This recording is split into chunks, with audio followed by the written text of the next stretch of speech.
Hi there. Welcome to another installment of the Editor's Roundup, where we take a quick look at some of the content in our forthcoming issue. I'm Scott Jenkins, Senior Editor of Chemical Engineering, and I'm here with my fellow Senior Editor, Mary Page Bailey. And today we're talking about some of the content that we are going to have in our December 2025 issue of Chemical Engineering. On the cover this month, we have featured solids handling, and we had two solids related articles in the issue. The first one concerns the dispersing of powders into liquids and the challenges that can arise in achieving the wetting of all the particles in a uniform dispersion. And a particular focus in this article is the use of vacuum to help wet each particle and disperse it evenly, and also using vacuum to break up agglomerates. So it's a pretty interesting read. And then we have another article that discusses the relationship between particle size and bulk flow properties. So among the topics included are cohesive strength, permeability, segregation, and others. It's a pretty quick read, but it has a lot of good information there. So another topic that we featured in the December issue of Chemical Engineering is cost engineering. And Mary, I know you handled those articles. So what can you tell us about them?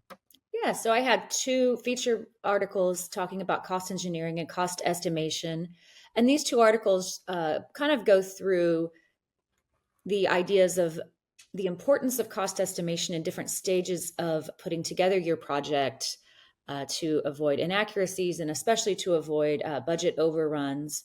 And so the first article kind of goes into some of the tools that are available to cost engineers and people working on cost estimation on large projects in terms of helping to overcome issues with data siloing and manual handover of data, and just making sure that all parties understand the importance of the accuracy of their estimations, not just the accuracy, but the timeliness of when the numbers can be available.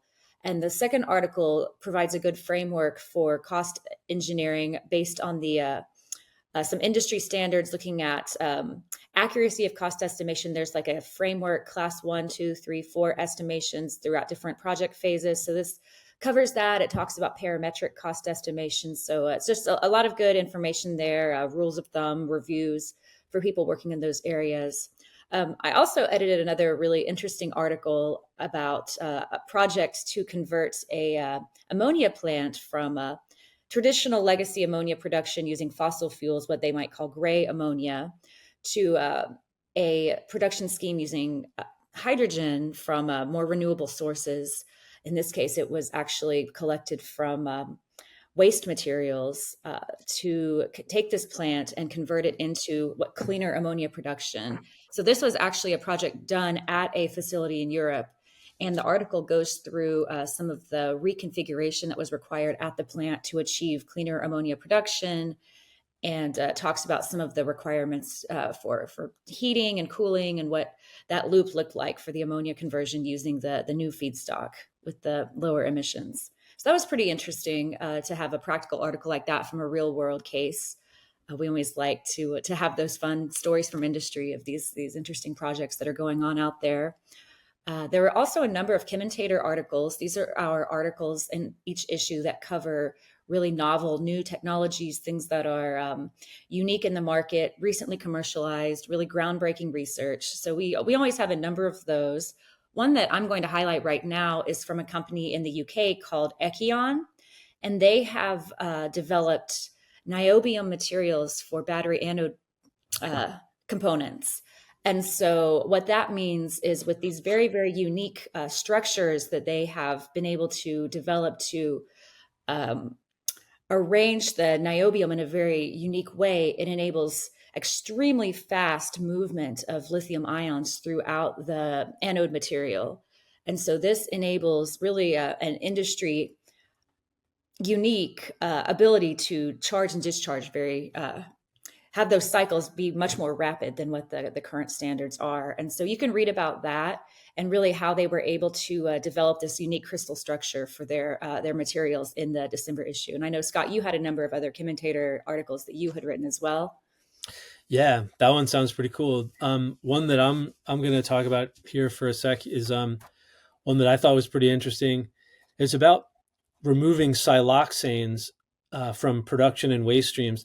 Siloxanes are just to remember our chemistry here, are synthetic chains of alternating silicon and oxygen atoms, and they're widely used. It's a widely used class of molecules. A lot of times they're found in personal care products and soaps and pharmaceutical formulations and a lot of other products, but they tend to be difficult to manage in production and waste fluid streams. And the current approaches that people have taken, such as flaring or landfilling, have kind of created secondary environmental problems. So this article then in the commentator section here is about a Canadian company that called Granite Fuel Engineering that has developed and patented a new controlled hydrolysis approach to converting siloxanes into silicon dioxide. So, and then capturing that solid material also for disposal. So the method could be a way to kind of prevent problems in downstream processes, or also providing or preventing wider environmental damage from siloxanes. So you can find that one along with the one Mary talked about, and a bunch of other interesting stories in that commentator section. So we're talking about December here, but Mary, do you want to just mention a couple of things that we might have coming down for the new year here?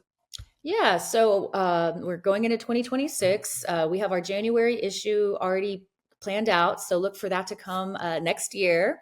We're going to have feature reports there on crystallization and process simulations. We'll also have articles on cybersecurity, and then you can look for much more from chemical engineering coming in the new year. We'll have more webinars and more videos, podcasts, all of that. And be sure to follow us on social media. We post all of our announcements about webinars, new articles, all of that goes out on social media. So join our LinkedIn page. We're very active there, so you'll never miss what's going on. And we have continuous latest news updated on our website. So definitely check that out every day as well. So thank you.